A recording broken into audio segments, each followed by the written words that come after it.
Assalamualaikum warahmatullahi wabarakatuh.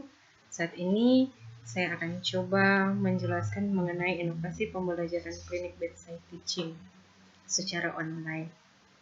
Yang menelatar belakangi kenapa saya mengangkat masalah ini, di mana bedside teaching menjadi salah satu metode pembelajaran klinik keperawatan yang tentunya mempunyai tujuan untuk pencapaian kompetensi mahasiswa, khususnya kognitif, afektif, dan psikomotorik mahasiswa. Yang menjadi tantangan saat ini dengan adanya pandemi COVID-19, pemerintah pusat maupun pemerintah daerah di Indonesia memutuskan untuk melakukan kebijakan physical distancing atau pembatasan aktivitas, di mana salah satu kebijakan perkuliahan dilakukan secara online. Dan dengan adanya pandemik ini, sehingga salah satu pembelajaran klinik yaitu bedside teaching tidak dapat dilakukan mahasiswa yang akan praktek klinik keperawatan karena kebijakan physical distancing tersebut. Sehingga upaya atau metode pembelajaran bedside teaching dapat dilaksanakan secara online. Kemudian rumusan masalah, di mana bagaimanakah pelaksanaan dan penerapan pembelajaran klinik bedside teaching secara online saat penerapan pembatasan sosial karena adanya virus COVID-19. Tujuan membuat inovasi pembelajaran klinik bedside teaching secara online karena penerapan pembatasan sosial karena virus COVID-19. Manfaat bagi penulis, di mana tentunya sebagai penulis makalah ini mengetahui dan membuat inovasi metode pembelajaran bedside teaching secara online, dan bagi institusi memberikan masukan dan mengaplikasikan metode pembelajaran klinik bedside teaching secara online.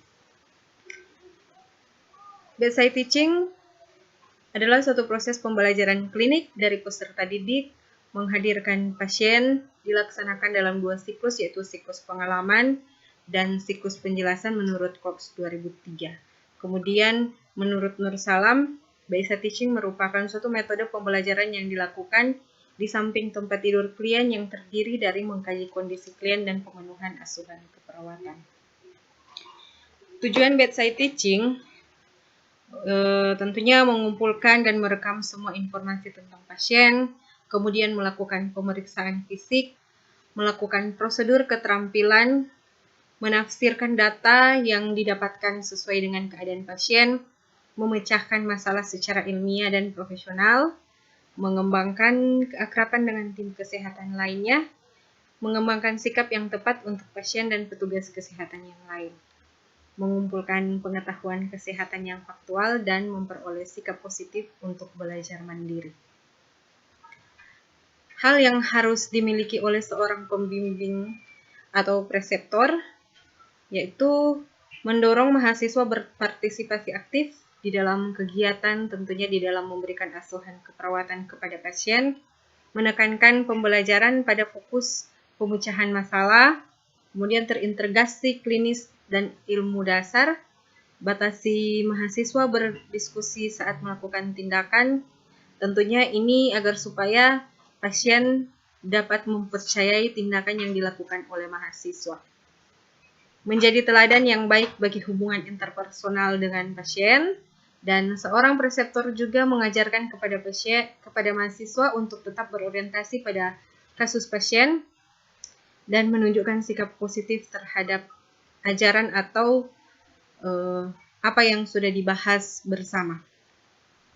Keuntungan metode pembelajaran bedside teaching menurut Nur Salam 2008 yaitu mendapatkan kasus yang sesuai yang dapat memberikan kesempatan kepada mahasiswa untuk menerapkan keterampilan teknik prosedural dan interpersonal.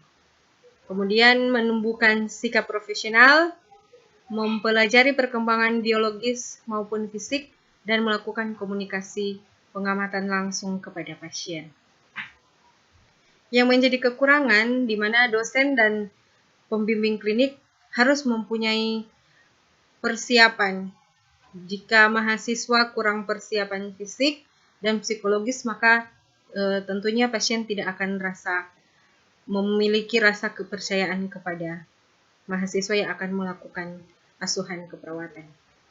Dosen dan pembimbing klinik juga mahasiswa yang tidak menguasai bahan akan mengurangi efektivitas pembelajaran bedside teaching. Langkah-langkah bedside teaching ada 3, ada tahap pre-round, tahap round, kemudian yang ketiga tahap post-round. Dalam tahap pre-round itu perencanaan dan briefing, di mana kita merencanakan apa yang akan kita lakukan pada saat mahasiswa berada di depan pasien, kemudian menyiapkan kemampuan dan pengetahuan, dan pada briefing di mana mendapatkan kasus yang sesuai dengan spesifik atau kriteria yang menjadi tujuan pembelajaran. Kemudian dalam tahap briefing ini juga di mana menghindari penggunaan alat komunikasi selama bedside teaching, di mana ia akan mengganggu proses bedside teaching yang dilakukan baik oleh mahasiswa yang didampingi oleh preseptor di depan pasien. Kemudian mengalokasikan peran selama bedside teaching selama berlangsung, baik sebagai pembimbing maupun sebagai mahasiswa.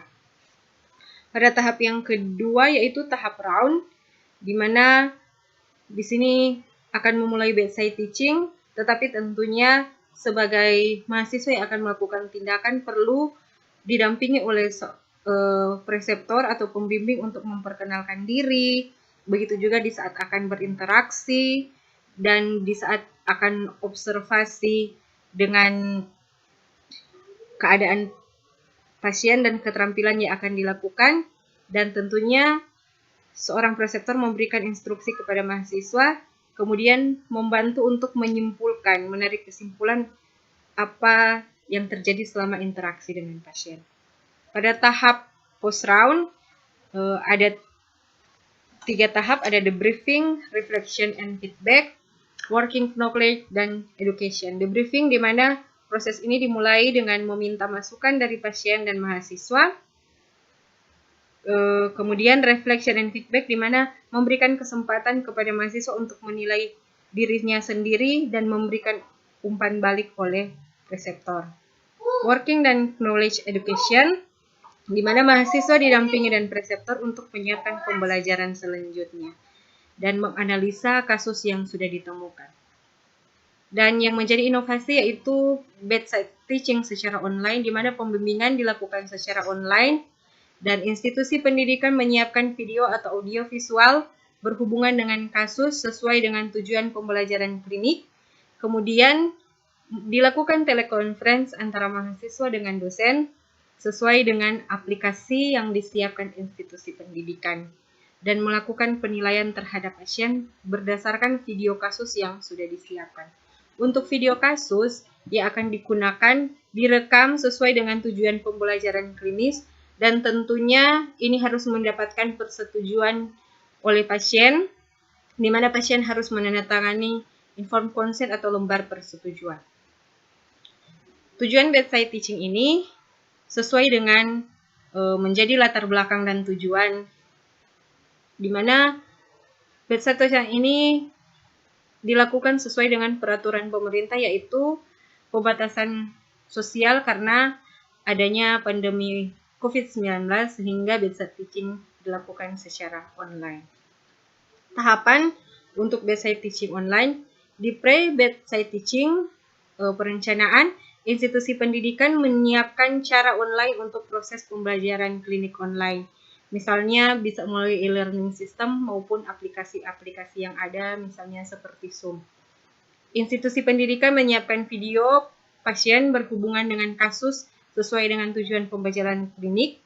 Kemudian pasien menandatangani lembar persetujuan di dalam pembuatan video. Tahap pelaksanaan bedside teaching, di mana briefing mendapatkan kasus atau penyakit yang spesifik sesuai dengan kriteria yang sudah disiapkan. Kemudian mahasiswa diberitahu hal-hal yang tidak boleh dan didiskusikan selama melihat video. Yang ketiga, melakukan koordinasi antara preseptor atau pembimbing dengan mahasiswa dan tim sebelum melakukan bedside teaching online dan menjelaskan apa tujuan dari bedside teaching online ini.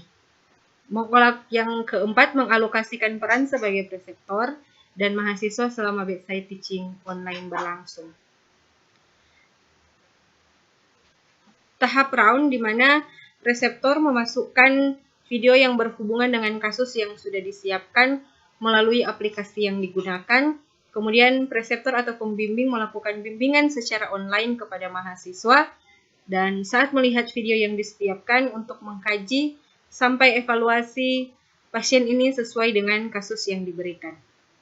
Preseptor membantu mahasiswa menarik kesimpulan berdasarkan video kasus yang sudah dibahas melalui bimbingan secara online. Tahap pelaksanaan bedside teaching online, di mana post bedside teaching, di mana preseptor meminta masukan dari mahasiswa tentang keadaan pasien dalam kasus yang sudah divideokan dan dilakukan bimbingan secara online. Preseptor dan mahasiswa menentukan pembelajaran selanjutnya dan mahasiswa diberikan kesempatan untuk menilai dirinya sendiri dan proses pembimbing selama proses pembimbingan online yang sudah dilakukan. Keuntungan untuk bedside teaching online ini, proses pembelajaran klinik dapat dilakukan walaupun adanya pembatasan sosial dan mahasiswa serta preseptor dapat meningkatkan pengetahuan ilmu pengetahuan dan teknologi.